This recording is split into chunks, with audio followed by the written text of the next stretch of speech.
Hey everybody, thanks for stopping by. Look, just a real quick one, and this one's just for shits and giggles. This is the vlog type style, I suppose, just to give you an update on where I'm at. I know that a lot of people like these sort of videos, and I tend not to put them out. I might touch on them a little bit when I do the ultimate review or when I show you something else down the line, but I am endeavouring to share some more of this stuff on the channel. So there's going to be a few more videos coming out just like this. It's going to allow me just to get some extra content up, and it's going to just share some of that stuff that you may not necessarily see that's going on in the background with me testing and messing around with stuff. So hopefully some of you guys are interested in this. It's not going to be as polished as the usual videos. It's not going to be all the pretty pictures and all that sort of stuff. It's going to be pretty raw. Hopefully this is going to be something you guys are going to be interested in.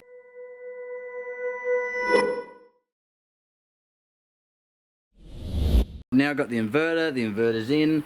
Again, I've done some quick little bit of testing, and I just wanted to show you where I'm up to. More in-depth review and testing and mounting and all that sort of stuff to come up, but just thought I'd give you a quick look if you're interested. Okay, now we're just at the back of the Pajero, and I want to show you something. Somebody had a bit of a dig at me the other day in the comments about some of the Ozito reviews that I did. And basically went, oh nice, you know, free advertising for Ozito brought to you by you. And I did say to him, look, I've got a whole bunch of Ozito stuff in the shed that I'd already paid for, and I have, since doing those reviews where Ozito sent me stuff out for the purpose of reviews, purchased more. Just point in case, I hope my sister doesn't watch this, although Christmas is tomorrow, so she'll already get this.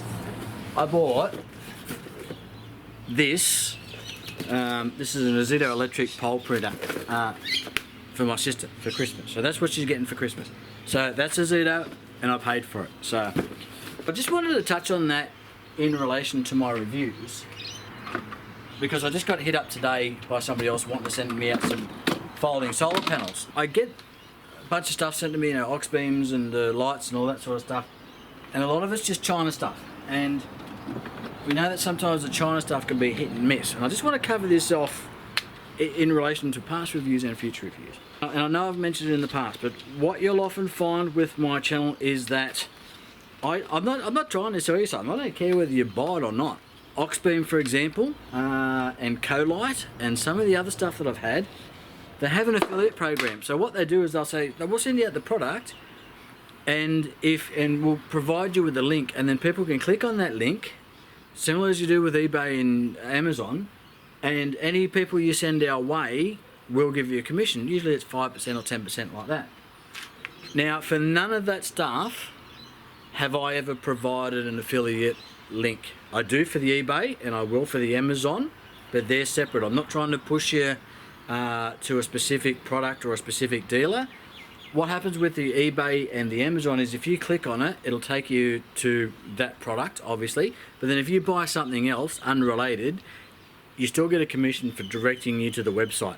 I do these reviews because when I am interested in buying something or doing research something, I go straight to YouTube, and I love watching somebody else use it and seeing various feedback and stuff on the product. So that's what I use YouTube for. So if I can get products for free, works out for me, that's great, but I can share those with you as well. Only try and do reviews of products that fit those things. Relates to the channel, think you might be interested in, I'm interested, looks like it might be a decent product. Sharing the information just to give you a look at it, because that's what I like to see. So, and I get free stuff out of it. Okay, so this is pretty much just how it's going to look. The battery cover. The battery cover will go on like this. Now there's our shunt, which is a bit of a shit fight. I could probably need to tidy that up, and probably need to come up with some sort of a bus or something to tidy that up. But anyway, this is the Renogy here.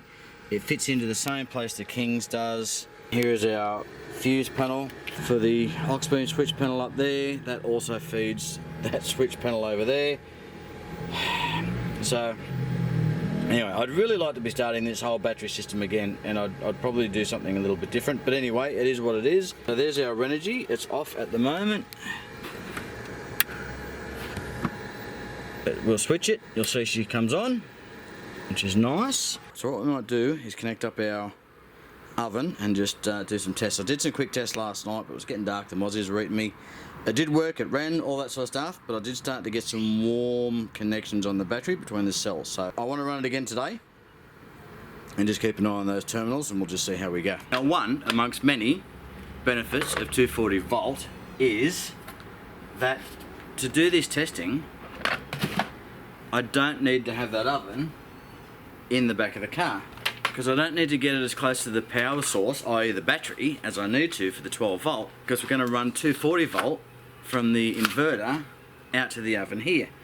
So it's just one of those little bonuses. So effectively, now that I've got the 240 volt in the back of the car, I can have a long extension lead. This one's only 5 meters. I can run that out to camp, over to a table, whatever the case may be, and run any 240 volt device I so choose. So I don't need to worry about the voltage drop and all that sort of stuff that comes with 12 volt. Okay, so I'm just going to go and plug this into the Renogy.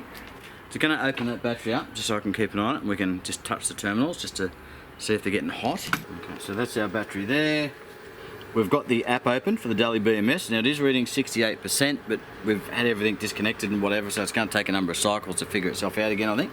Albeit that the little power meter that we've got is reading 100%, which is pretty well right. We're putting in about 11.5 amps. Reading we're putting in about 11 amps, 69%, which is, it's actually about 100%. So I think our little meter here is reading better. Realistically, the battery is just going to sit out here. The solar panel's just about to get full sun. It's 11 o'clock, so it's about to get hammered by the sun. It's going to top it up and it's going to get 100% anyway. So as soon as we start taking stuff out of it, it'll be accurate. Currently seeing about 10.9, 11 amps, whatever going in, depending on where the sun is. We don't even need to go and stand over there in the sun, so we can stand here and do this remotely. So 11 amps. Turn the old girl on. So I've got it on full power on Air Fryer, which uses the most power. Let's start that up. So 189 amps. It is just in warm up, but I have seen that it does just use the same, basically the same amount of power on start up or warm up as it does when it's actually running. So that's not going to change too much. Highest power I've seen so far through testing, and it's only been very, very minimal, has been around about 214, 215 amps. I'll duck over to the battery and just touch the terminals. Okay, so we're still pulling, 200 odd amps, and we're just back at the battery. I'm just careful because I have been stung by this one before where it's had a really hot terminal.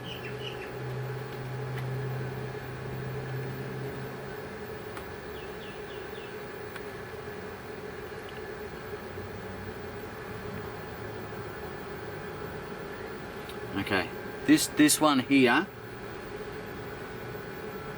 is starting to get quite warm. You wouldn't hold on to that for too long. So I need to be wary of this. I need to check this terminal. I have tightened everything down. We'll just let her run and we'll just see how she goes. Everything else is good, and I think this one is stabilised. It doesn't feel like it's getting any hotter necessarily. So what I might do is just once we're finished with the testing here, is probably just take that one off. Just give it a bit of a clean or something. Just make sure I've got good contact underneath, there's no corrosion like that. But that is quite warm, that one. Starting to get a little bit of warmth in the back one over here. Nothing I'd be too concerned about. Okay, so the Renogy fan just come on and went off, which gave me concerns. I thought something's gone on there, but it's still running. What I might actually do is come up with some sort of way to cool the battery, because once I put this top back on, that's not going to make any contact with those terminals, but obviously they're going to heat up more. So if I've got this in the back of a car and I've got that lid on, there are some air holes in it, obviously for the cables and all that sort of stuff, and some minor venting, but a nice little fan or something, which I have, a little 2-inch fan, that might not be a bad idea. And the oven is still running, and we're still looking at, okay, so it's gone back off, and that's cooled down almost immediately. So as we know the as we know, the air fryer cycles on and off, so it's got like a duty cycle. So when it's on, it's 100 and, it's basically called 200, 215 amps. When it goes off, then it drops back to almost nothing. Oven is still running, but our solar panel is currently putting in around about 16 amps, 7 amps. So with that not cycling, and we're getting almost full sun, we're actually putting 10 amps back into the battery, which is really good news. So I've seen up around about the 20 something amps, a little bit over 20 amps when we've got real full sun. That's why we're only seeing, that's why we're seeing under 200 amps coming out of the battery, because the solar panel is supplying that other 15, 20 odd amps.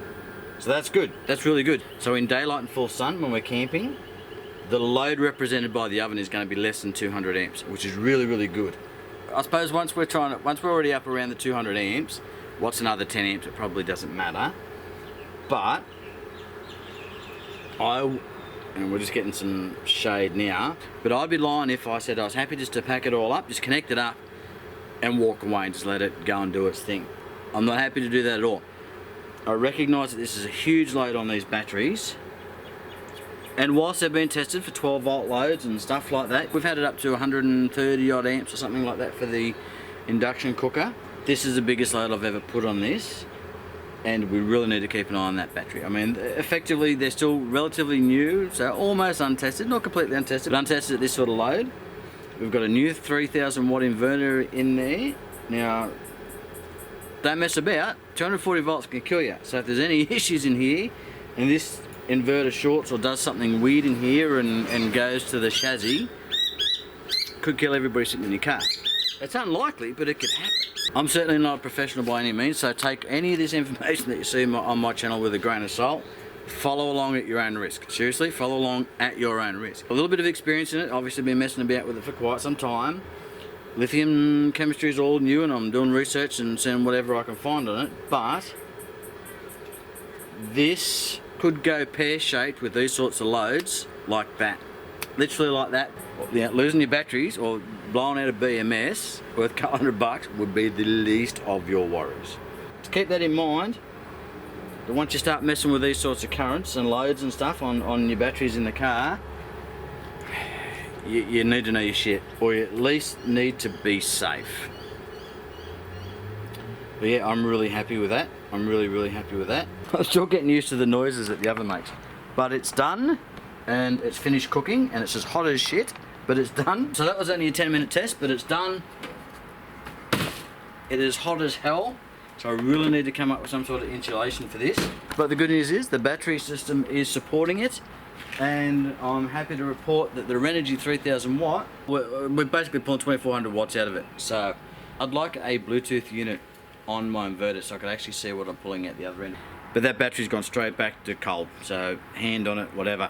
So 200 amps, pulling that 200 amps is certainly warming it up. And I will just double check my connections and stuff like that, but at this stage I'm pretty happy with that because it cools down straight away. The duty cycle's not 100%. So overall, yeah, good result. For running that for 10 minutes, which is the 9-minute test, we were at 100%, we're now down to 95. So we use about 5% of the battery for 10 minutes. For 20 minutes worth of cooking, which is usually what you would cook something for, snitty, chips, something like that, 15, 20 minutes. Going to be looking around about 10%, so around about 30 amps, give or take. So we're looking at using almost a tenth of that to cook a meal. A tenth. So I have 9/10 left. That's if I wanted to take the battery down to 0%, which I don't. But yeah, really happy with that. My only concern is just that heat at that one terminal. What I do is just take that terminal off, just have a quick look at it, make sure the connection's all right underneath. I might actually flip that bar and just try it on the other side and see what happens.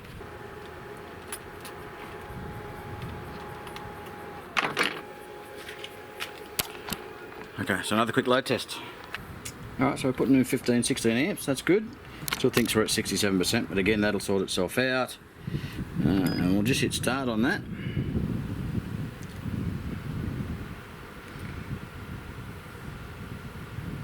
So 188 odd amps, 190.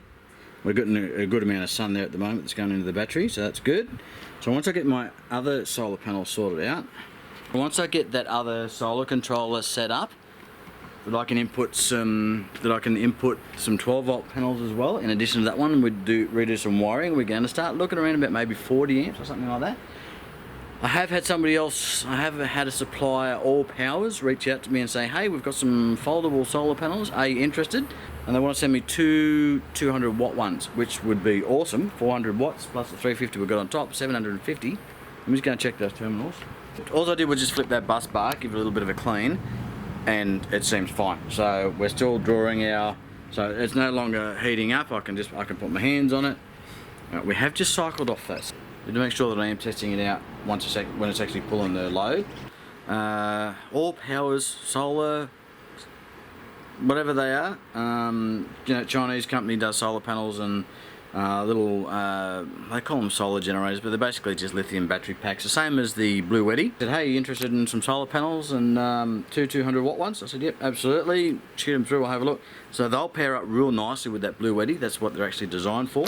But depending what sort of quality they are, again, I've seen some various reviews from flimsy pieces of crap to pretty good. So anyway, we'll test them. We'll chuck them on that Blue Weddy, and that'll be awesome to have something to run that as a complete unit. But then the idea will be to have them in the back of the four-wheel drive here, up on the K-on rack, possibly away from that heat of the oven though. Stick another Anderson plug on, and be able to run another 400 watts into the car while I'm pulled up. So yeah, that'd be awesome. Anyway, I mean, it's starting to get silly now, but 350 watts on top. But you know, if we're going to be starting to pull this sort of power, there's no point having the capacity there and using this sort of power if we can't replenish it. So now, let's just have a look. Again, it's just cycling on and off real quick, which is giving that battery, it's hitting it with a heavy load, 200 amps, but it's given it a chance to cycle off, but when that cycles off, it's giving the battery a chance to cool down. So I suppose that's another good thing about the air fryer compared to your oven. Yeah, look, at this stage, I'm calling that good. Obviously, I need to try and figure out how to get the oven mounted, which is going to be its own challenges. We need to come up with something to do with that door. All I need to do is come up with some way to mount that, and some sort of solution for the door. And I need to get some insulation. I want some insulation to sit between this and the K-on rack. So just some insulation board or something that I can squeeze between it so it's not putting out too much heat above it. So if something does slide across on top of it, then it's okay, and it's not putting heat into the roof. I've got 20 odd centimeters gap between this and the roof, which should be plenty. But again, we just want to be extra safe. It's going to be putting out a lot of heat, a lot of radiant heat, and we just want to make sure we've got that right. So that's it. That's just where I'm up to at the moment. It's in the back. I need to clean the car out. It's Christmas. I need to be going and getting ready for lunch. It's like sometimes you got new toys, so I've just been having a fiddle with that. Again, Merry Christmas. Enjoy your day. Get fat as a fool. Have a feed. Have a beer. And enjoy the people around you. Whatever. I need to go. I'm running late. See ya.